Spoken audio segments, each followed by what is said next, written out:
getting into really quickly the end of the year, and things are happening.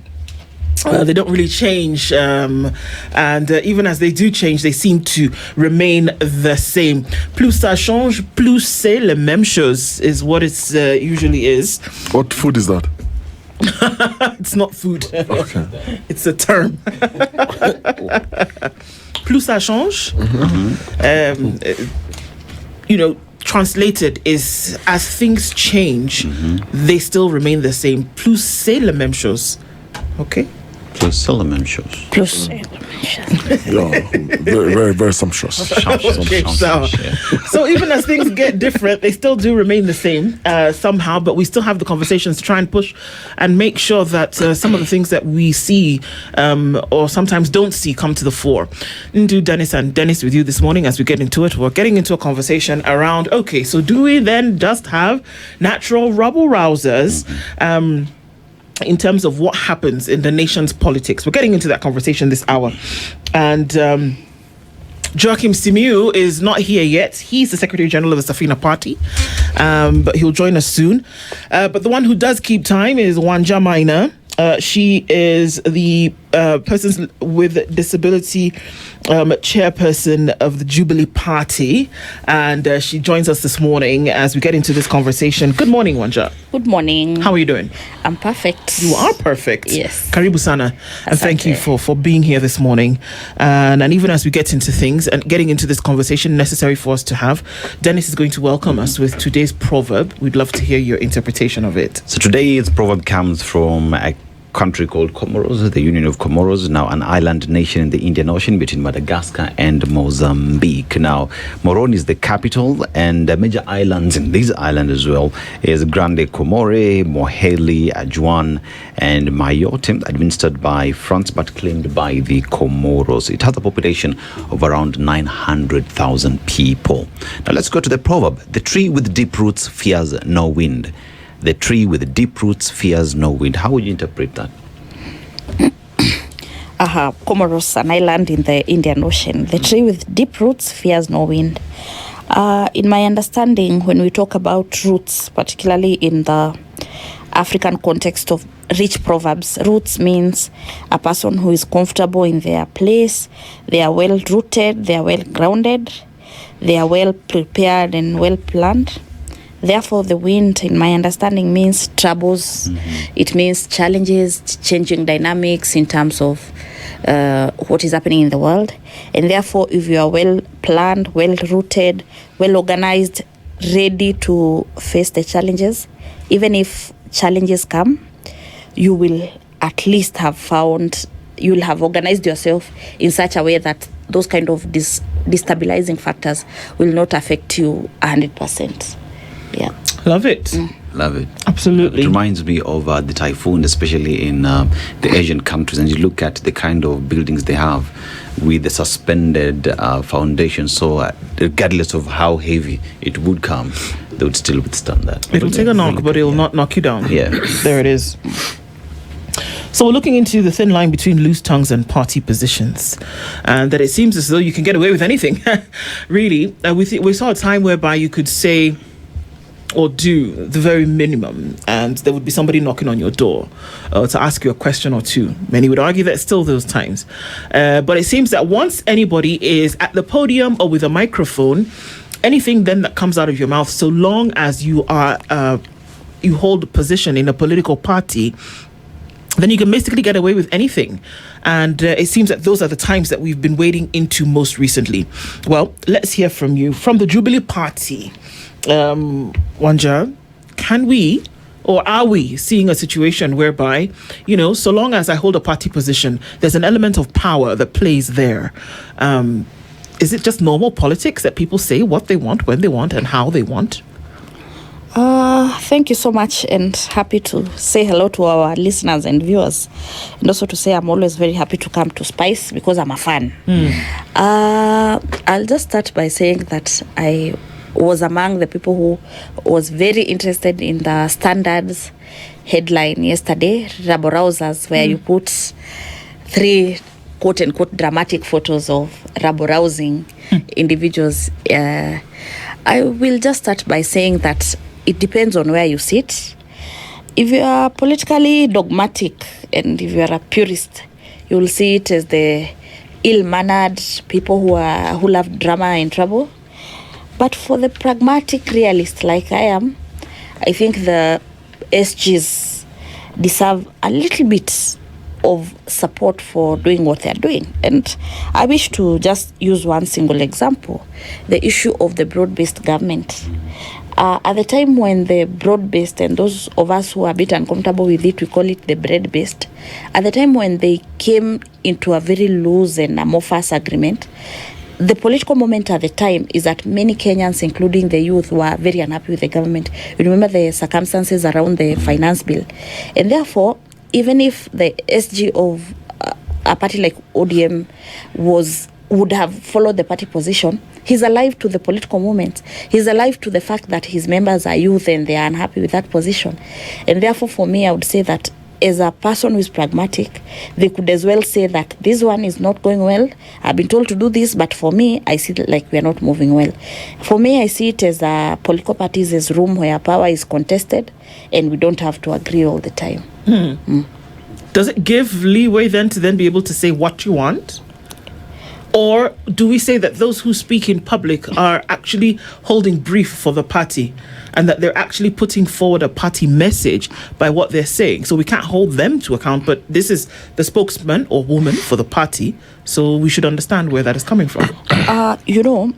Some of the things that the SGs have been told that they have said, I wonder they are not as precarious or have caused, an atomic bomb really.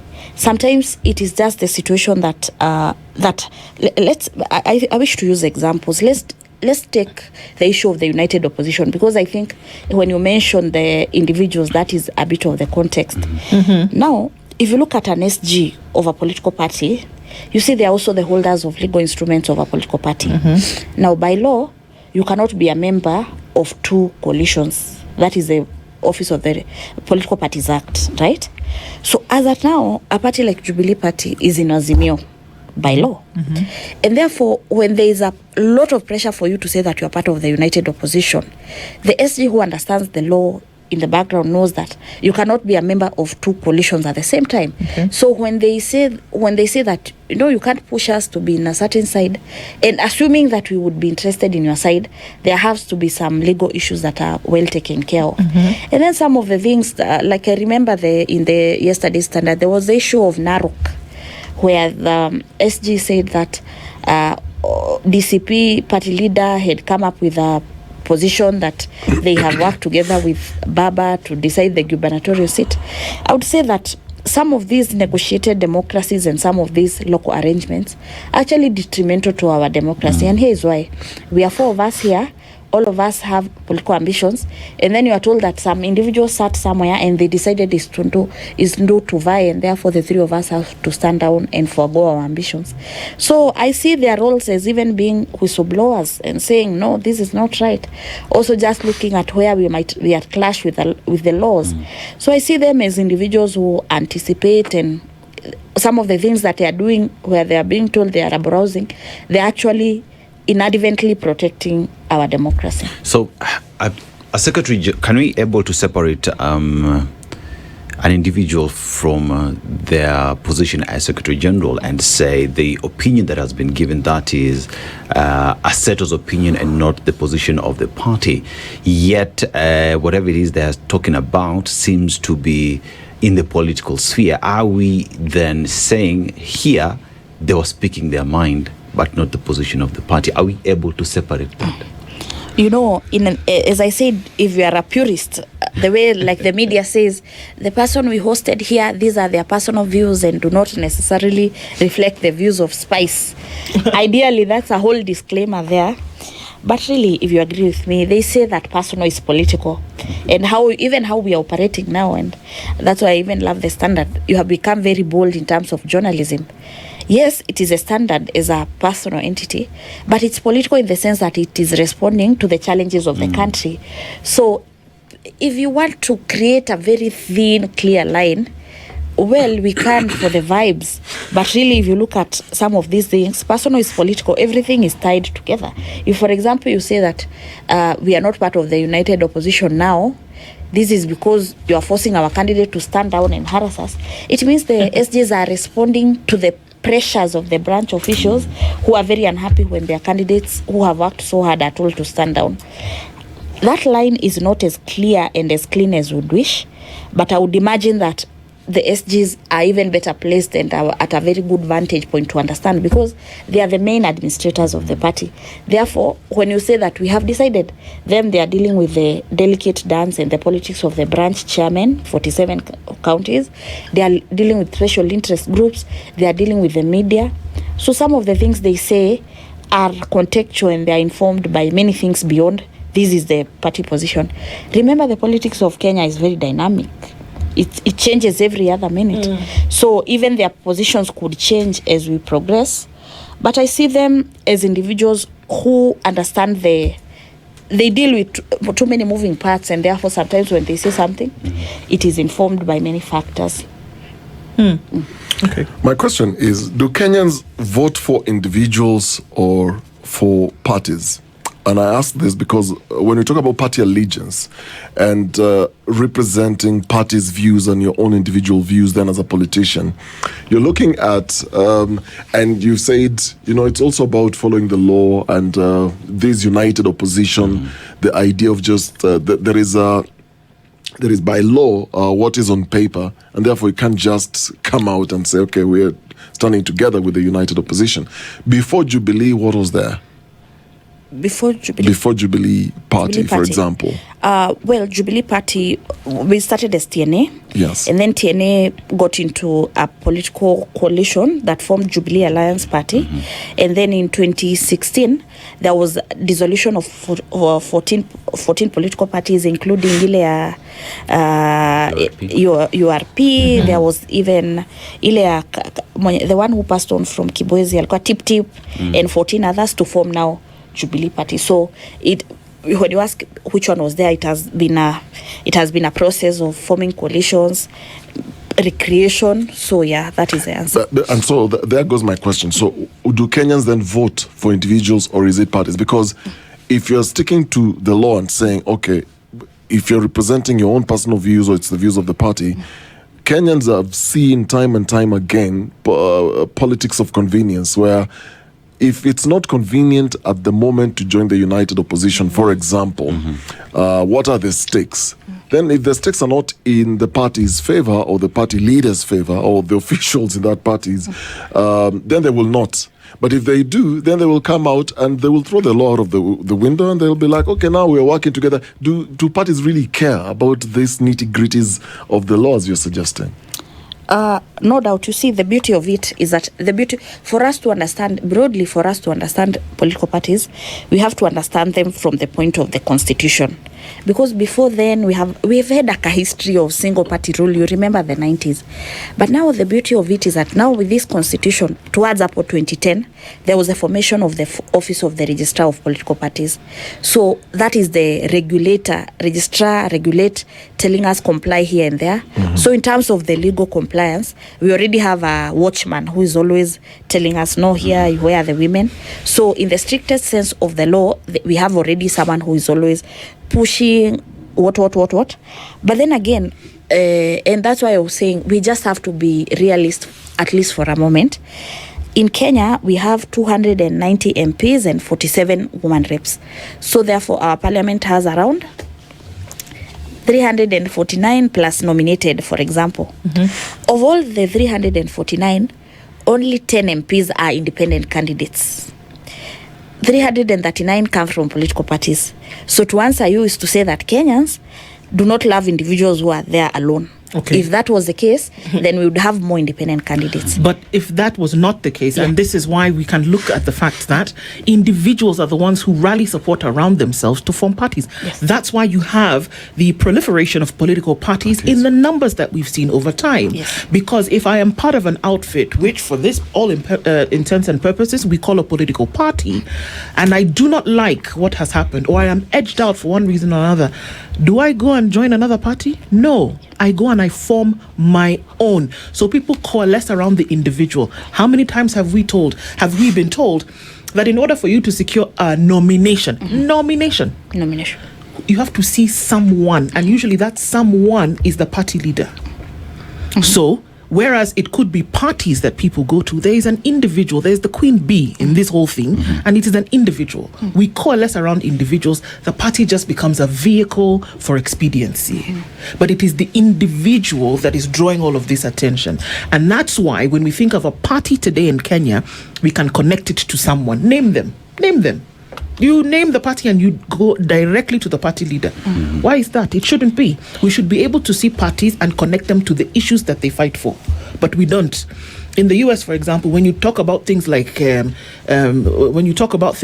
human rights, you know which party you're talking about. The Democrats. When you talk about capitalism, you know which party you're talking about. The Republican. Yeah. When you talk, you know exactly what. When you're talking about conservatism, you know who you're talking about because it's ideological in nature. The people who form the party then are agents of those ideologies. It doesn't happen like that here. So, people are chasing people and not the party. Now, is there a danger in that? Well, no. Let me just take us back to our way of organizing. And by the way, this is even tied to colonialism and how they try to put us in some tribes, and we can discuss that another day. If you look at most political parties in Kenya, you can also trace them to a region. If you look at a party like Ford K, even though they are national, and I'm not talking ill of them, you can say that they are predominantly amongst the Luhya people.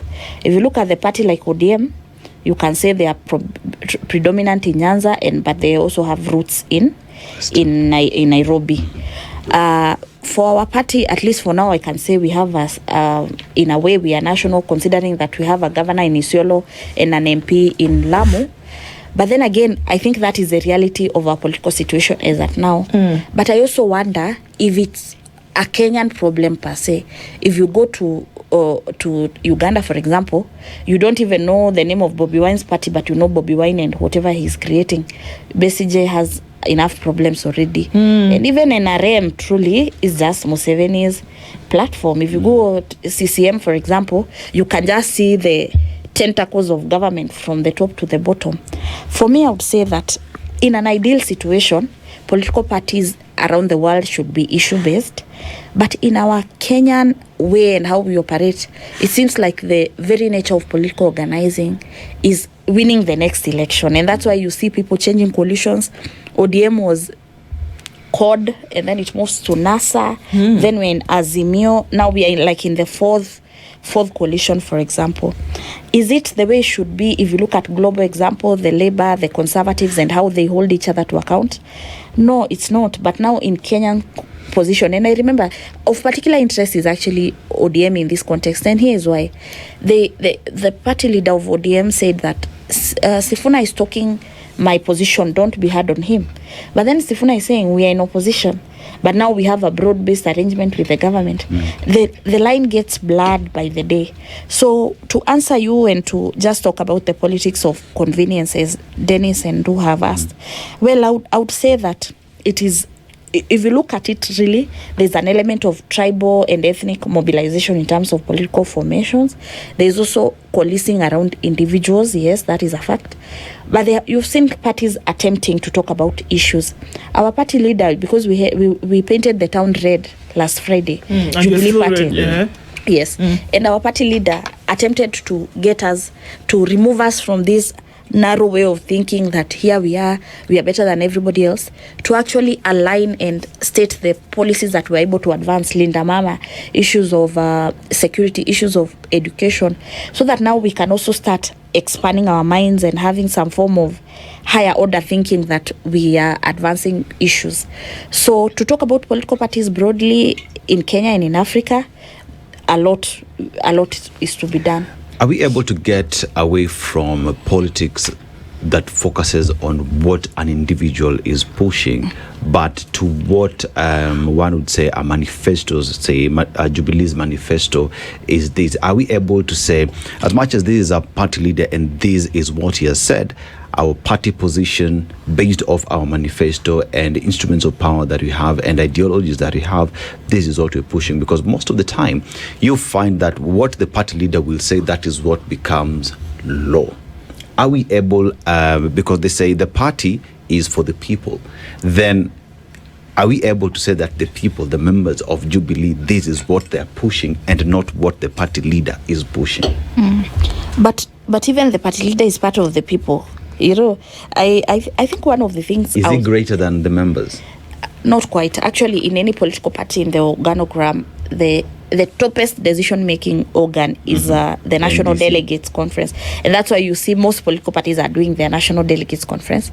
But I think we could also say that by very nature of we have a political culture where after elections, it's like political activities go down kidogo. And then now, because we are headed towards like 1.5 years to an election, you see heightened activity. Safina had their NDC, Jubilee had their NDC, which has been the most talked about so far. I know other people are planning their NDCs in coming days. So political leaders also respond to the issues that are being discussed. For example, right now in Kenya, we've seen heightened activities of the youth talking about economic marginalization. I would imagine that like any politician would not want to deviate from that position that is felt by the youth and say that the youth are now happy, everything is okay. So you've asked me, political parties, ideologies, and individuals and the Kenyans. This is an unpopular opinion that I hold. I wonder if it will be highly accepted by the public. The voters and the Kenyans are not necessarily very, very innocent in this grand scheme of conversations. And here is why. They are always trying to put the political leaders in a certain way. Ask me why. If you host a group of people to your meeting, before you start telling them about ideologies and things, you'll start first to panga them financially. So there is a way that it's a whole, assuming it's a bad thing that the politics do, it's an ecosystem that is enabled. It is a cycle. Do this, do that. If I have an additional moment, I'll tell you about my values as a Christian. I happen to be a Christian. In the good book, they talk about the parable of the seed sower. Now, the seed sower was walking there near their market, his shamba, and he was planting seeds. One fell on a fertile ground, the other one fell in a bad ground, the other one was eaten by the birds.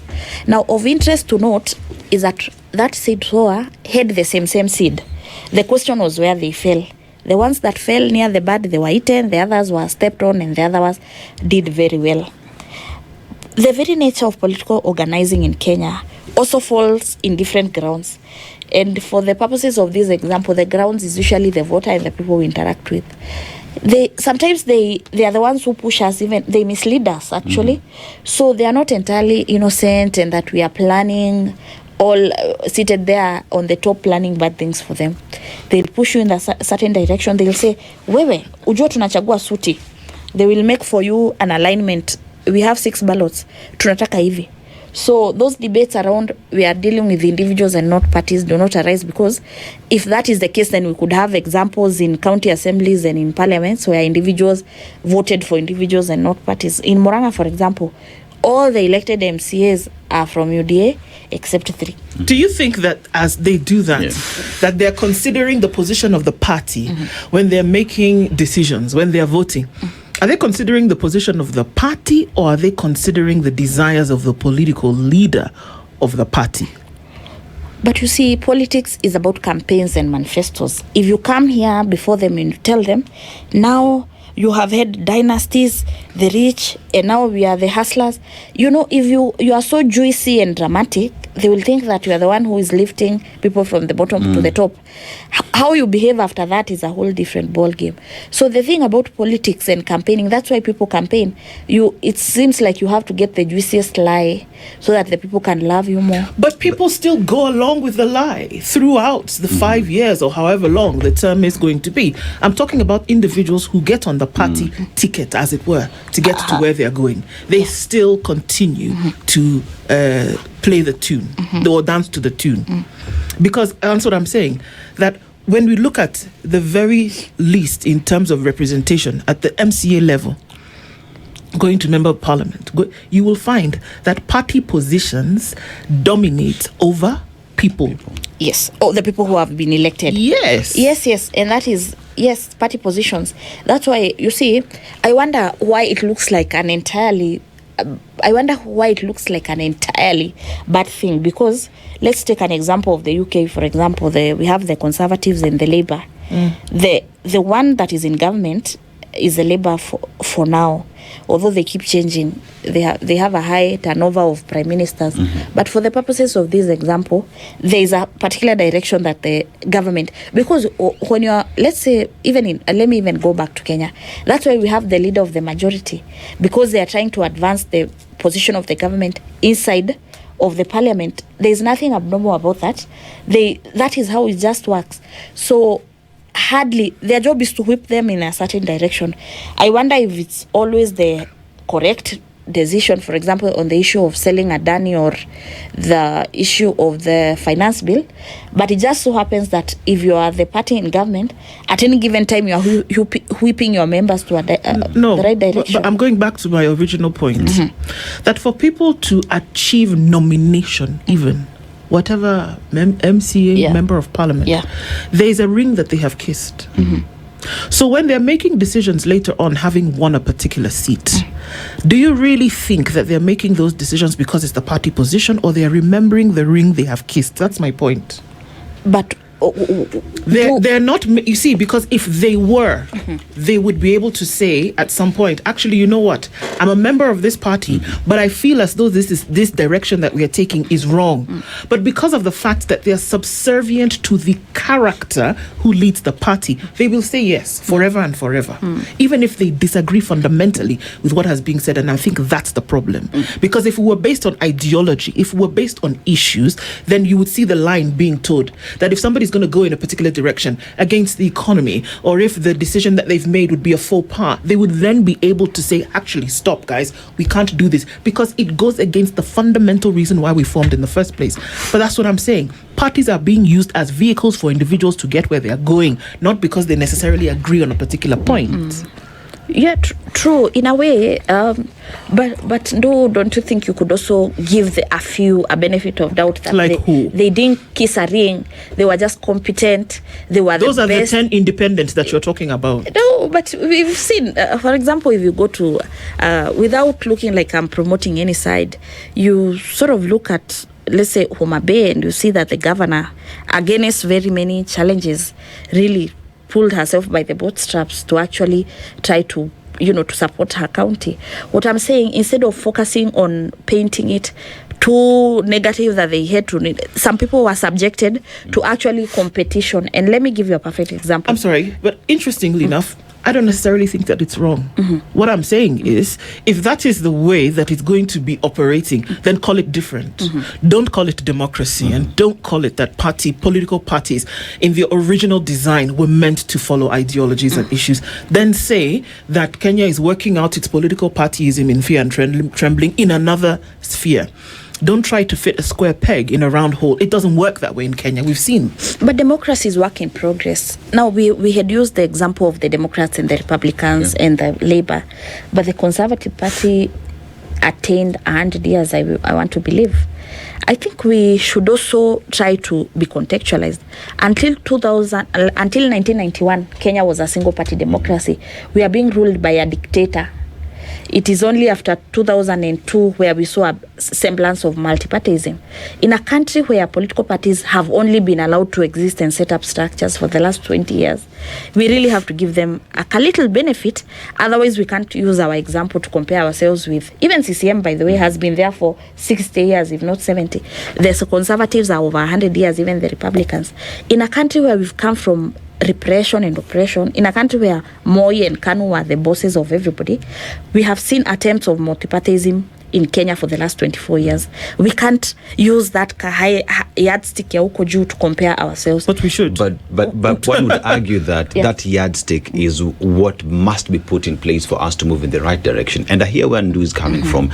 Because let's take, for example, the Finance Bill 2024. Finance right? Bill, yes. So we have a finance bill here that is supposed to go through public participation, that Kenyans have gone out, and I've told you rightfully, we do not support this bill. It is hurting us. Please listen to us. We're talking about millions of Kenyans against some 340 something members of parliament, right? Yeah. But here's a question where, because the person who rules this party has said this must pass, people have been called to status, have been told this is the line, toe the line, ship in, ship out.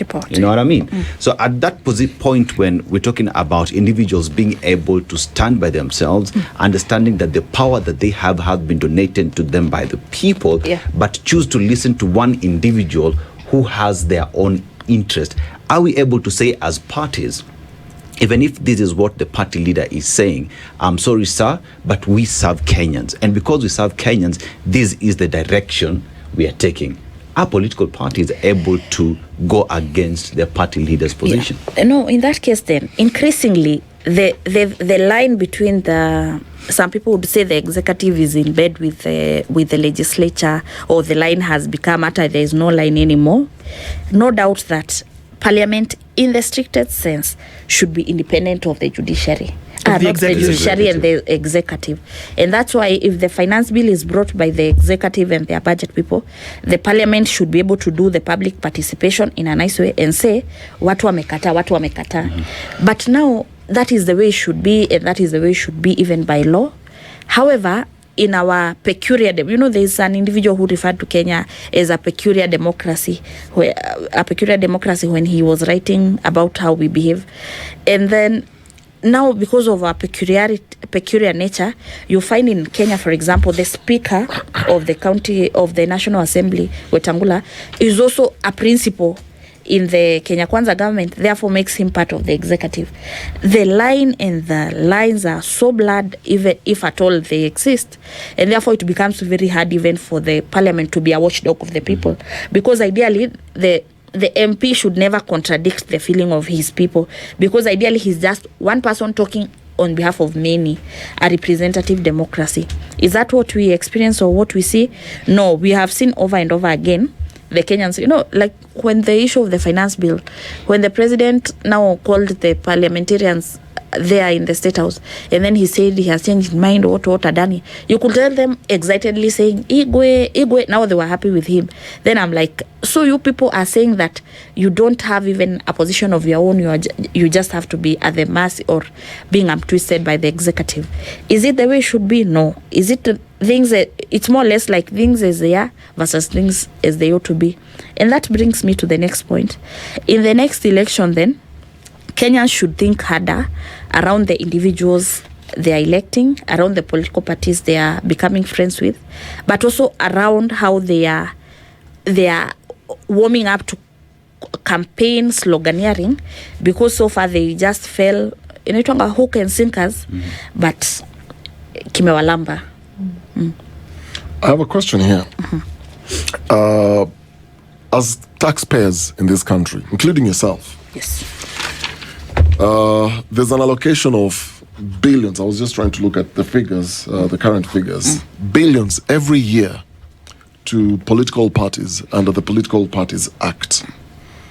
Now, only parties with at least 5% of the national vote then qualify for direct funding. My question is, because we're talking about political parties, individuals in these political parties, and does money in this case then reflect actual party weight in this country, or is it simply just to reward big parties? Because there is a chase to push for expansion of parties because there is money at the end of the day. And we've seen that play out quite a number of times. And my concern then is in terms of just looking at principles, looking at smaller parties that then do not hit the 5% of the vote, but could still end up representing either the marginalized, representing PWDs, representing special groups, whatever you might call it.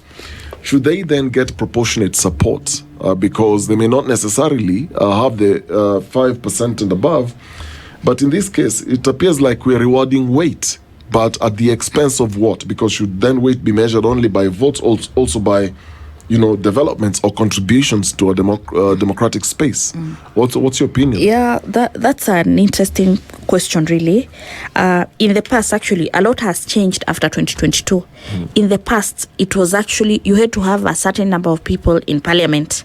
But now, because after 2022, there was an amendment of the Political Parties Act, and now parties, even a party with one MCA, can get a certain amount of funding.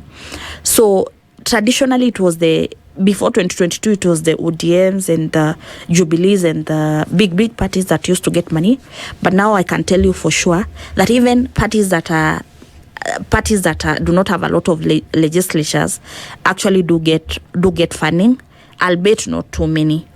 Now, if I could just speak into it, is that traditionally parties who have more people already have a competitive advantage, and that has been there is a caucus of parties that they don't like to be called small, the parties that do not have a lot of legislatures. So they have been pushing for more budget allocation, because that in itself is part of advancing our democracy. No doubt that the more people you have a competitive advantage, you have a voice, you have more visibility. It's just a fact of having numbers. But I can tell you, post 2022, many parties, even the so-called small, have been receiving money, not a lot, which is part of growing our democracy. But then again, even issues of the parties, because even Kitambo, they used never to be funded by the government, in itself is part of Kenyans also owning political parties, because they are supported by the exchequer. I might add that there is a... But do Kenyans own these political parties in any way? Well, members own by having activities, by having branch activities, by youth having because the reason I ask this is, for example, the US, the biggest economy, the US taxpayers do not directly fund political parties. The political parties are funded by donations. Yes. The individuals who come to say, okay, you know what, we're going to help fundraise, for example. You've got private donations, public donations, fundraisings, political action committees, those that support certain causes. They're the ones that will come fund these political parties. So in Kenya, and we see what these political parties then in the US, for example, the Democrats and the Republicans, what they champion for.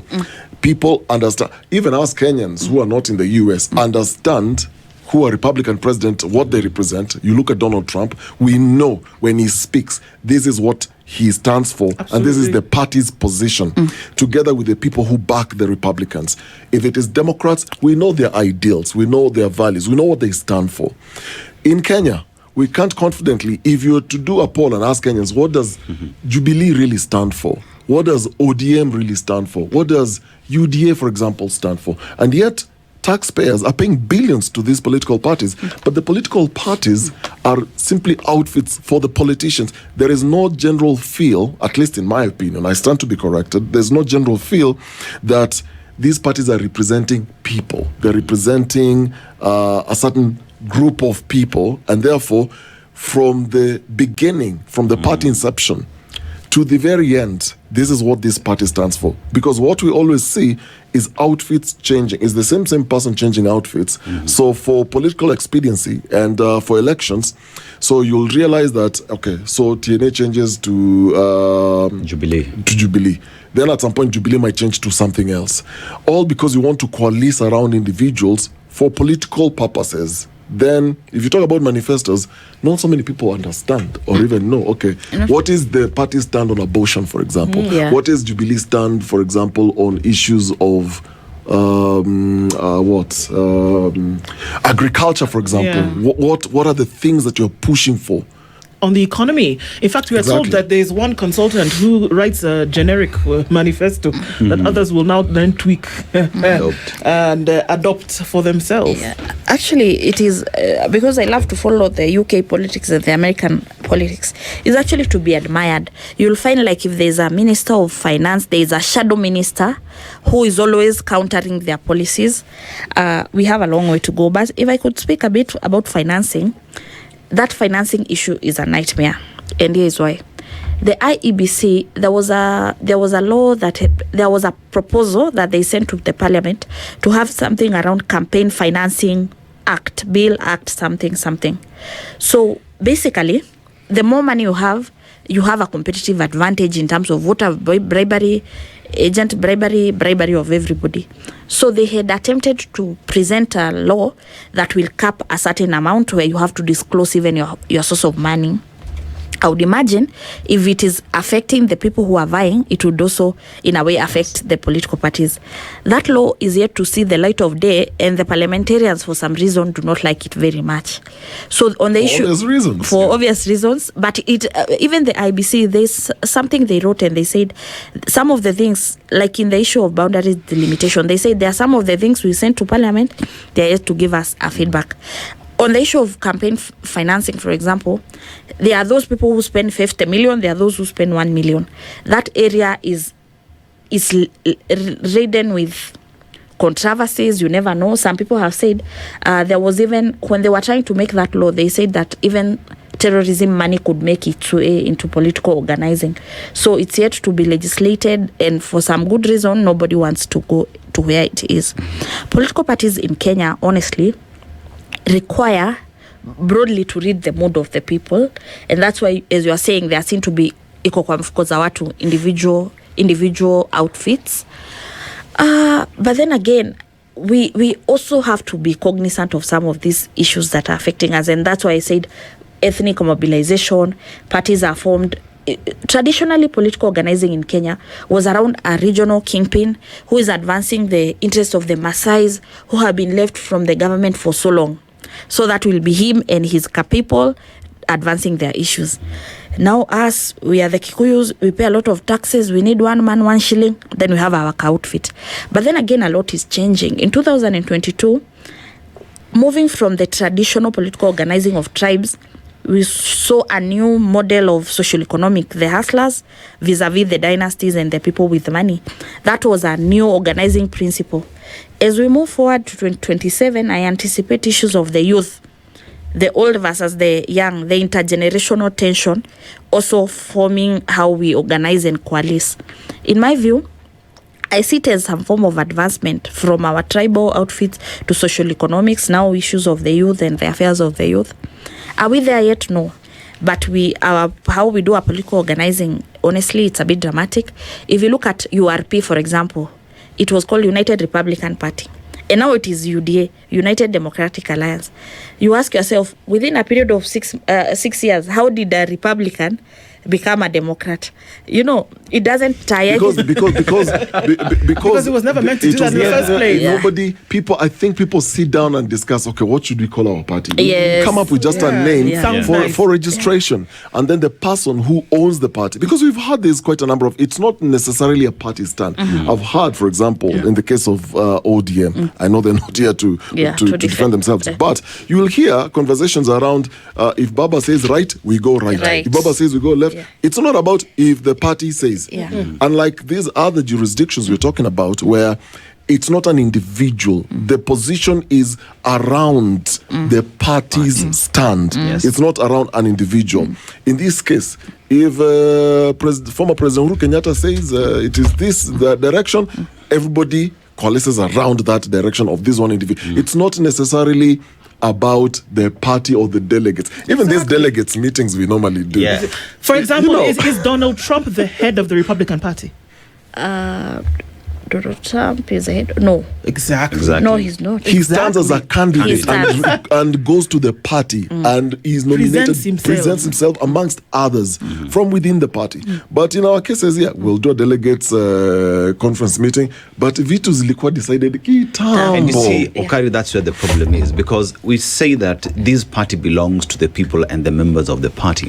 But let's start from who even calls for this delegates meeting. It is the party leader wakes up one day and decides, I want delegates meeting tomorrow. Secretary General organized because they want to call the delegates meeting. You know, we never have a situation where we know the delegates meeting has been called by the members because this is the agenda that we want to push. Most of the time, the agenda comes from the party leader because he wants to push specific agendas that he wants to pass.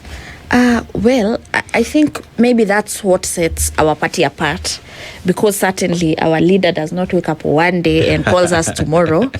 I also think that there's something to be admired, and I know I've not paid for promotion of our party.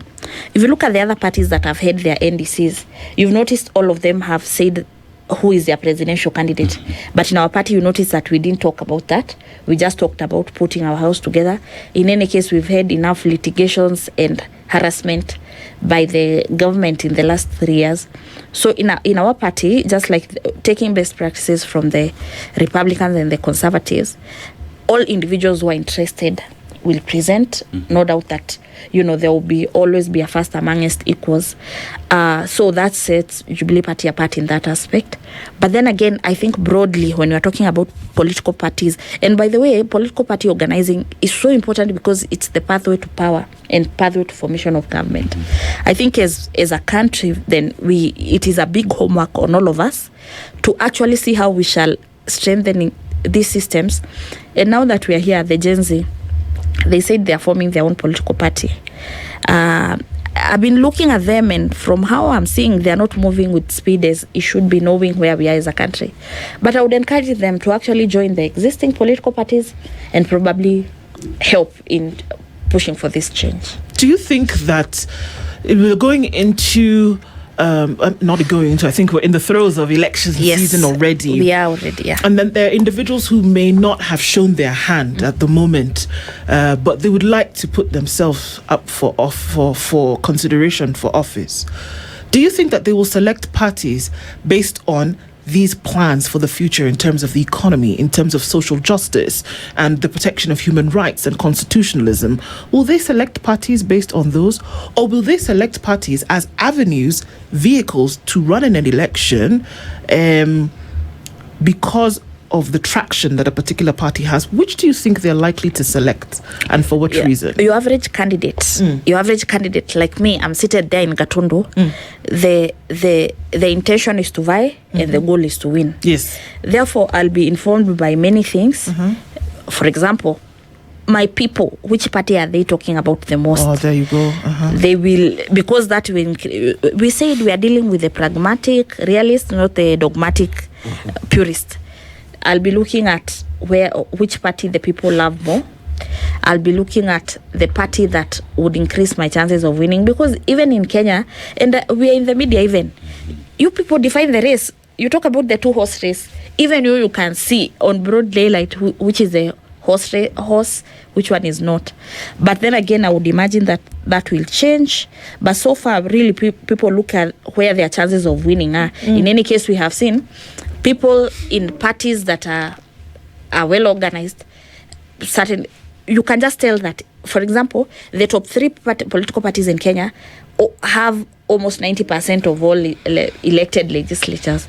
Then, you make a pragmatic decision. Okay, so it's a popularity, and that's what fuels the decision for which vehicle you will use. It's a popularity contest. Okay. Yeah. So then if you take that, can we comfortably say that Kenya's politics towards also elective politics is then largely based on an individual? Remember where we started from? Yes. And we said, no, not necessarily because whatever. But based on what you've just said, then do we come round back to that and say, good luck, Kenyans, if the person that you select is going to then be able to meet other atoms of energy towards sorting out. But apart from that, it's on the individual whims. Can we go back and say that? Well, it's based on the political party yet again. Is it? But I don't You get just the. said- I you get just the said, trick. I Wanja. get the trick question. No, But I mean, you've just said that I want to vie. The goal is to win. Right, so I'm going to join the party where people are talking about it, where people are saying has most traction. So you and your ideologies can roast for all I care at this point, because the goal is to. the goal is to win. So politics based on an individual and how they can convince, isn't it? Politics in Kenya is the chances of you winning is directly tied to the political party that will help you. In fact, in some regions, they say that let me mention Luo Nyanza respectfully. They say that ukiwa na ticket ya ODM ni kama you are halfway past the goal, the winning post. Yani anza kutayarisha homecoming. Anza kutayarisha. Ushashinda. Uko tu uko mbele, and that's why hata wenye wanashindanga na other parties inakaanga kama news, inakaanga kama, you know, more or less like the man biting the dog, but overall that is the way we move. Is it necessarily a good thing? I wonder if it's a good thing on the overall, because ideally in a pluralism country, people should be able to follow values and ideologies. But in our country, with a very young democracy, with political organizing, with political parties that were allowed to operate nicely in the last 20 years, we might not be there yet. We might not be able to compare ourselves with the conservatives. We can only take good examples from them. But that's just it. If anybody is vying with CCM in Tanzania, they have the elections in this month, October. Yes. The chances of you winning are really high. It just so happens. Yeah. And that's why I have a problem my taxes being deducted to pay political to fund political parties, because we're not there yet. Yeah. So why are we funding something that's not is like You're it's like funding the journey. you're funding the journey. Yeah, to there. your Not own to ticket. answer. Not to answer. Buy Yeah. your own tickets, Yeah. get your own vehicle, Yeah. and start that journey. Then tutakutana katikati Mtitondei, and I'll be like, okay, you know what? You know that Let me I can pay the see rest of what the they way. help you. Yes. This journey has no It is- destination, man. It I'm is, sorry, you know, but- democracy is work in progress. Every day we keep pushing. For example, in the 1964 parliament, we didn't have women. Tunakuja tukiendelea now, even though we might not have the right number of women as per the law, at least we have 22% of the women. It's work in progress. Every day you move like this, you move like that. You've seen how attempts to dissolve parties take away from our democracy, like the challenges we had. So it's work in progress. Sometimes we move, sometimes we get challenges. Okay. Wanja Maina is the PWDs chairperson at the Jubilee Party, has been our guest this hour. We'll see how it goes. But if it's a work in progress, let's see. Work in progress at some point leaves the file and goes to the outstream. Let's see how it goes. Good morning and thank you for being here with us. This is The Situation Room, the only way to start your day.